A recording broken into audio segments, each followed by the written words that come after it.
Good morning, learners. Welcome to today's social studies lesson. We are still doing the resources and economic activities, and the same is agriculture. But before we start today's work, I want us to go back to the work, the Thursday's work that I gave out. I gave out some work. It was concerning the sisal, and most of you were not able to get. Some people are confusing between contribution and factors. So contribution and factors are two different things. When somebody asks you to name the factors that are favoring the growth of sisal, it is very different from contribution of sisal to the economy of Kenya and Tanzania. So factors, these are things that are required so that the sisal can grow. For example, which type of soil does it grow on? And also the climatic condition. So those are factors favoring. All factors necessary for the growing of sisal. Then when somebody asks you about contribution, now you've already grown the sisal, it has matured, you harvest it. So contribution are like earning money, selling, creation of employment. So those are some of the examples of contribution. So you don't need to confuse. So there's a big difference between factors. The same applies to factors favoring the growth of maize, bananas. They are different from contribution. So factors, think about, for that plant to grow, what must it require? So those are factors. Contribution, you've already grown the plant. What do you do with it? Of course, you have to take it to the market. When you take it to the market, there is some money that you earn. At the same time, foreign exchange is there. Then there is a question that most of you are not also able to get. The main problem facing sisal industry. So the main problem is the competition from industries like nylon, making it so that the production or the product that they have made, there is no market, because the market is now flooded with the nylon product. So that is the main competition, the main problem. Competition from other industries, example, the nylon. And another question that also you didn't get, some of you did not get, was asking the country where the sisal originated. So the country where the sisal originated, that is Mexico. So Mexico was the country where sisal was first grown before it was introduced into East Africa or into Eastern Africa. Another question that some of you did not get was asking the country which leads in with the highest production of sisal. So if you are asked about the East Africa, you need to think about Tanzania. So Tanzania is the leading sisal producer in East Africa, the same to Eastern, and also the same to Africa, and also the same to the world. So in the whole world, Tanzania is the country that leads in production of sisal. Tanzania, you need to know that. So having talked about that, go back if you didn't get the answers, go back to the notes that I gave, you will be able to get the answers. I've said factors favoring is different from contribution. Factors, these are things that are required by that particular crop or by that particular plant so that it can grow. So those are factors favoring the growth.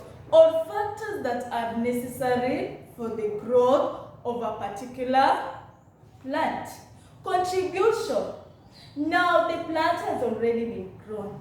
You take it to the market. Of course, when you take it to the market, now you are able to. So contribution, you can also say it means the same as benefit or importance. I hope you're clear on that. Now today our lesson is about sugarcane. Sugarcane. And we are going to talk about sugarcane growing in Kenya. So that in the later lesson we'll talk about in Sudan. So sugarcane growing in Kenya. So sugarcane was introduced by the Indians and it originated. So the original country where this plant or where sugarcane was grown was in Southeast Asia. So sugarcane originated from Southeast Asia and it was introduced into Kenya by the Indians who were building the Kenya-Uganda Railway. So these are the people, the Indians, or they were the Indians who were building the Kenya-Uganda Railway were the people who introduced sugarcane growing in Kenya. But it originated from Southeast Asia. I hope you're clear on that.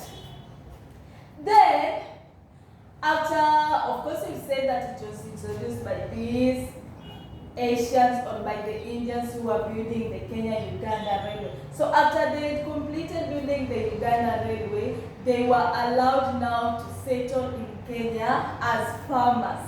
And now that is when they introduced the sugarcane farming in Kenya. And they mainly introduced the production of white sugar.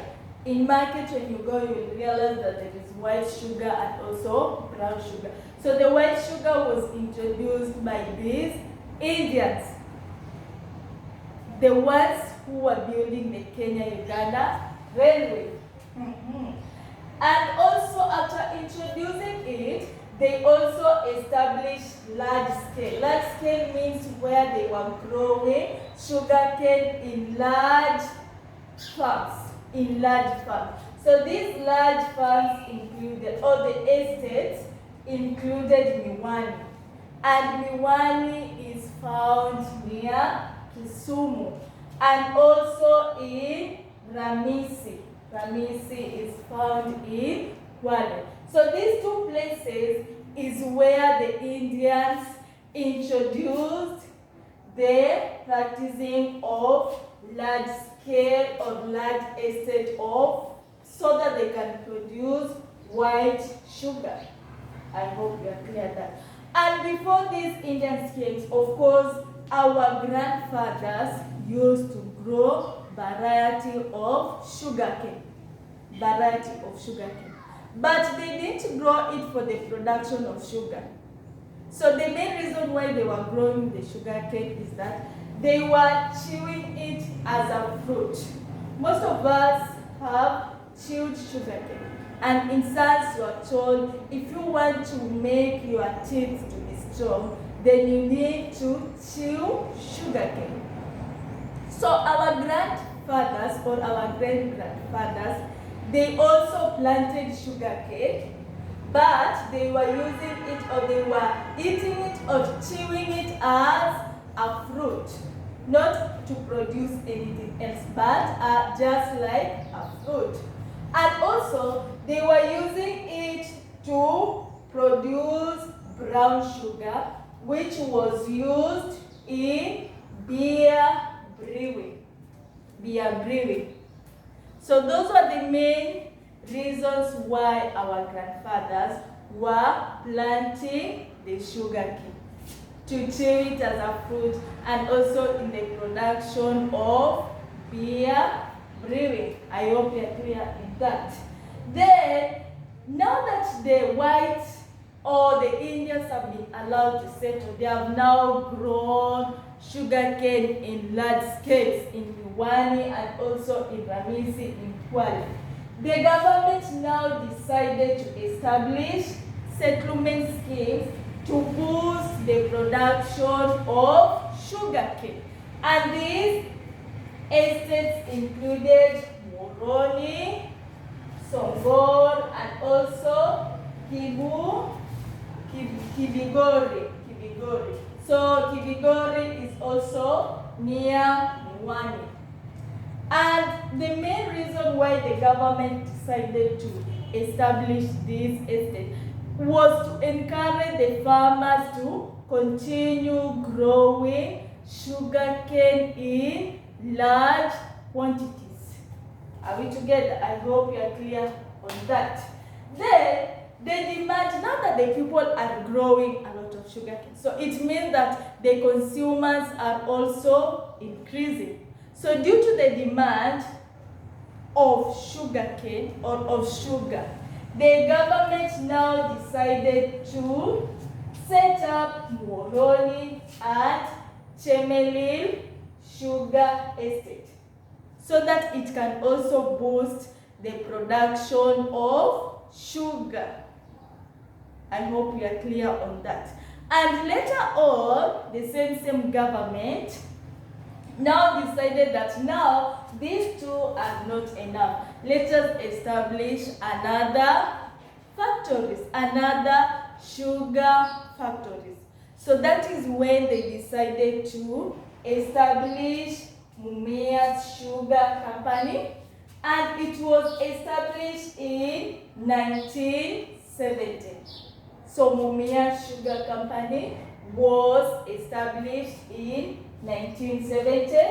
Then we have Zoia Sugar Company.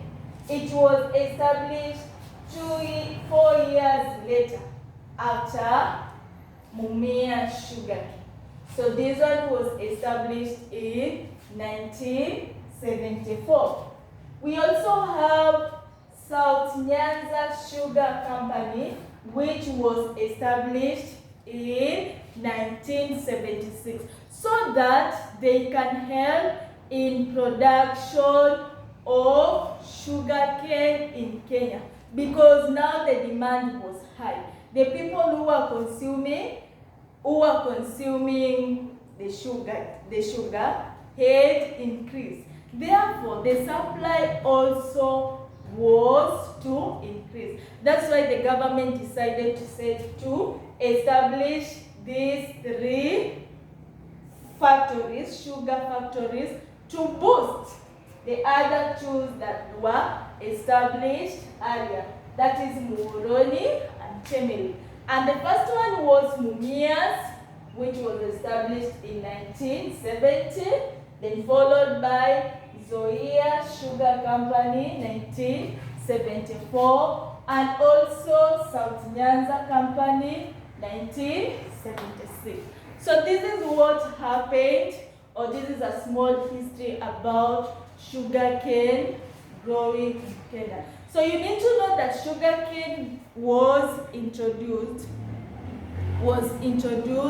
by the Indians who were building the Kenya-Uganda Railway, and they were allowed to do this after they now completed the building of the railway. And now they became farmers, and they concentrated on or in planting of sugarcane so that they can produce white sugar. But before that, the Africans or the Kenyans were growing sugarcane, but they were not growing it to produce sugar. They were growing it just like a fruit, to chew it, and also in production of beer brewing. So I want you to write these questions. I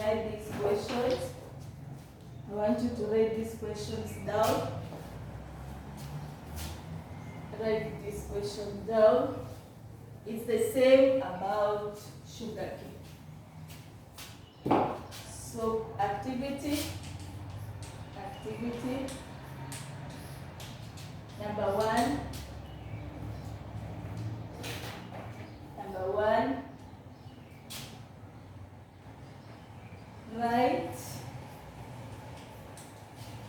conditions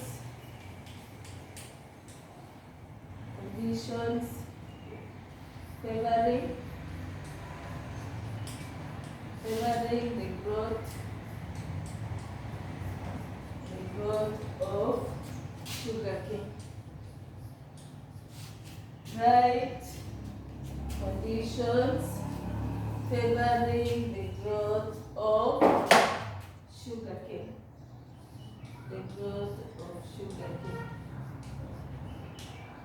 Then number two. Number two.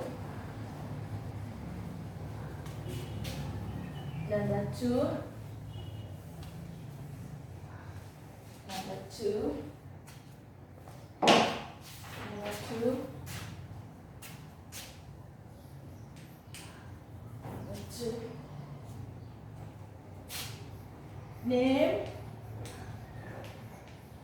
areas where sugarcane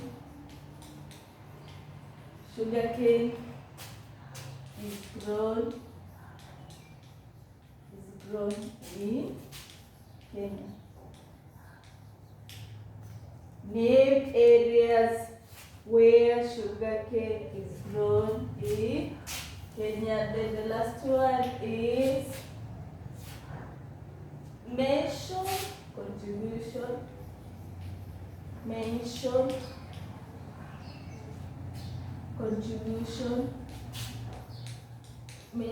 the contribution. Mention the contribution of sugarcane growing in Kenya. Mention the sugarcane growing in Kenya.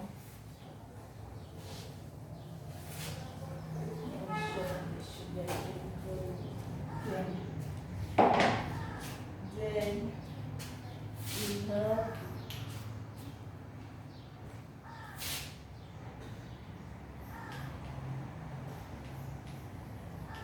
where did sugarcane originate from?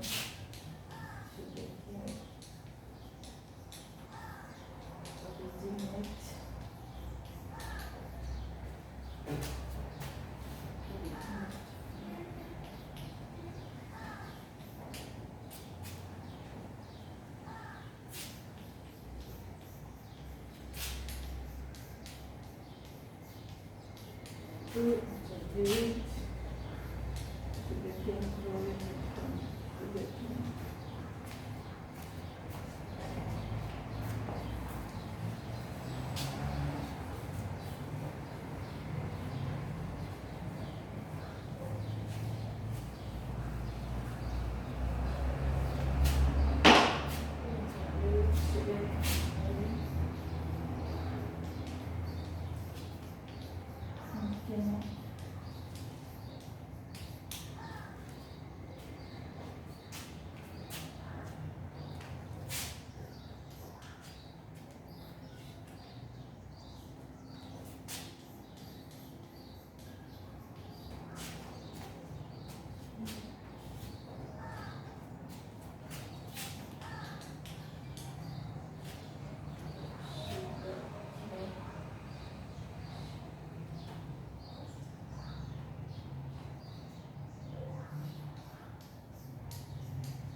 To meet the production of sugarcane.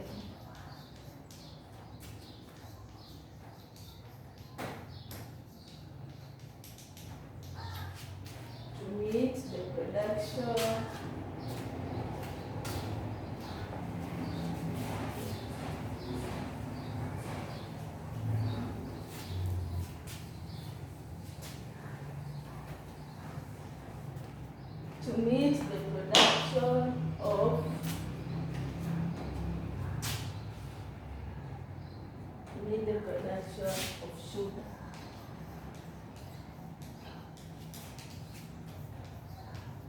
Kenya. So this question, we will try and answer them. Try and answer the questions.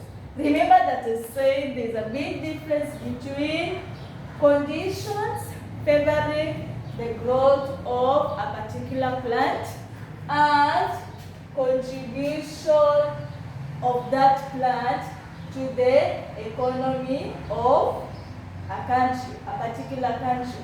Like here you are being asked, write conditions favoring the growth of sugarcane.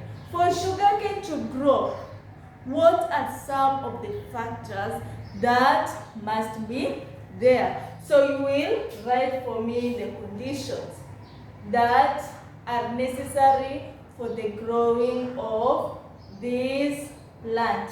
And we are talking about sugarcane. Then, number 3, mention the contribution of sugarcane growing in economy. In fact, it's actually economy of Kenya. In economy, or to the economy of Kenya. To the economy of Kenya.